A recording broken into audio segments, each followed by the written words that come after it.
If I had to choose one lens to use forever with the ZV-e10, this lens would be the obvious choice. This is the Sigma 30mm f1.4 lens, and it's what I use to shoot my story. The film I shot using the Sony ZV-e10 to prove once and for all that you don't need expensive cameras or equipment to shoot cinematic, Hollywood quality movies. I'm also working on shooting a TV commercial using the Sony ZV-e10 with this 30mm lens, so make sure you subscribe to the channel if you haven't already, because I'm gonna make a full behind the scenes feature to that commercial, and I'm planning to drop it in the next few weeks. Now, this review of the Sigma 30mm isn't gonna be like the other videos on YouTube where they just show off footage that they shot in a studio or at a local park. This is gonna be my actual experience as a filmmaker using this lens to shoot a real film. And at the end of the video, I'm gonna talk about some of my other favorite accessories for this camera, so make sure you stick around to the end. If you have the Sony ZV-e10, you're probably already familiar with this lens, the 16 to 50mm kit lens that comes with the camera. One of the great things about this lens is being able to zoom in and out between that 16 and 50mm focal length. The Sigma 30mm prime lens doesn't let you do that though, meaning that when you shoot with this lens, you'll have to zoom by walking closer and farther away from the subject instead of zooming in camera. But where the Sigma 30mm really shines as being significantly nicer than the kit lens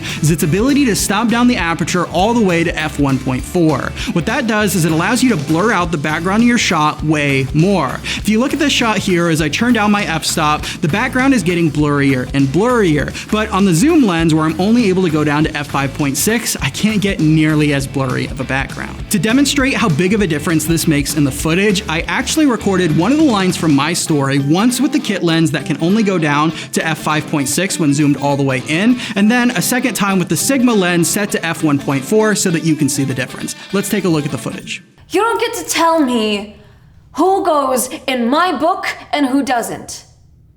You don't get to tell me what's worth my time and what isn't. You can see how big of a difference this makes when it comes to picture quality. In the second shot, the background of the shot is way more blurred out, and it really draws your eye into Trick, the actor playing Liz in the film. Whereas in the other shot, where the f-stop is much higher and I've had to raise my ISO to compensate, the whole image feels a lot more bland and less interesting, other than the incredible performance, of course. Now, if I were gonna shoot this whole short on the kit lens at higher apertures, I will say that I would light the scene a little bit differently to reduce my ISO and clean up some of the noise in the image, but regardless, I'd never be able to achieve the background separation or image quality that I can with the f1.4 aperture on the Sigma lens. I know when I got my first prime lens, I was really nervous about being able to get all the shots I wanted without the ability to zoom in camera. So for a long time, I just stuck with cheap zoom lenses, which honestly, looking back, really held back the visual quality of my films for several years. You can definitely get some great footage with lenses like the kit lens, but at some point you really should upgrade to something that can give you a lower aperture, whether that's a prime lens like the Sigma lens, or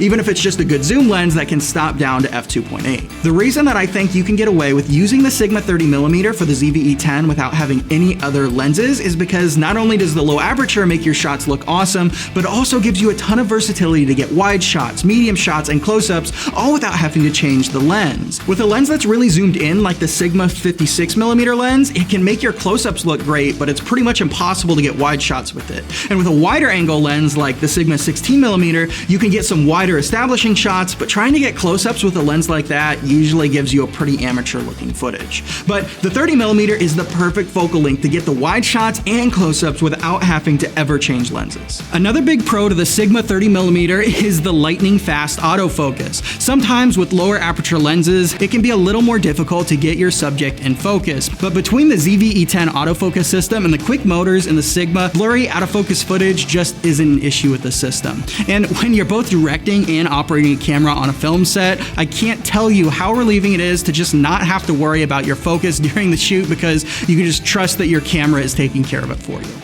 Something you do need to be aware of with this lens is that there's no stabilization in the lens. So that means when using it with the ZV-e10 that also doesn't have in-body image stabilization, you're gonna need to use something to stabilize your footage. If you just handhold the footage with this camera lens combination, you're absolutely gonna end up with some pretty trashy looking jittery footage. So you'll wanna use something like a gimbal or a tripod to make sure that you aren't getting that shakiness that comes from handholding the camera. Personally, I like to use a monopod, which is what I used when I shot my story, the short film I mentioned at the start of the video. I used a monopod for the majority of the shoot to get a handheld look for the footage without having the sharp jitteriness of actual handheld footage with this camera. Another option for stabilizing the camera is to just rig it out like I have here with a cage, side handles, battery power, and all of this. This adds quite a bit of weight to the camera, which makes it a lot more stable when you're shooting. It's not going to be quite as good as using a monopod or a tripod or something like that, but it's definitely going to be better than nothing. I've got a full tutorial on how to rig out the camera like I have here on my channel, so I'll make sure to go ahead and link it in the description below if you want to check it out. At the end of the day though, honestly, I don't have any cons against the Sigma 30mm f1.4 lens. Even if the lens did have internal stabilization,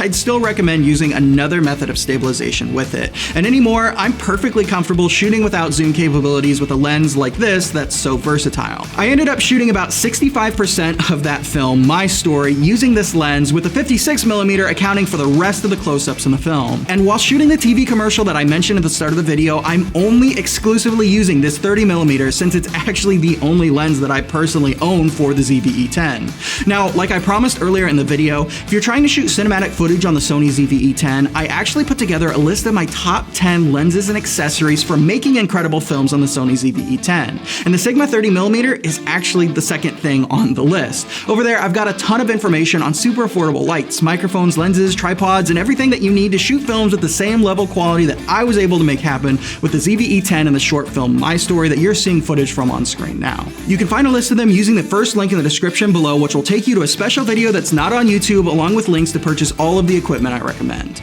I'm keeping this list pretty up to date as new equipment comes out, so you'll definitely want to make sure to check it out if you're in the market to improve the quality of your films.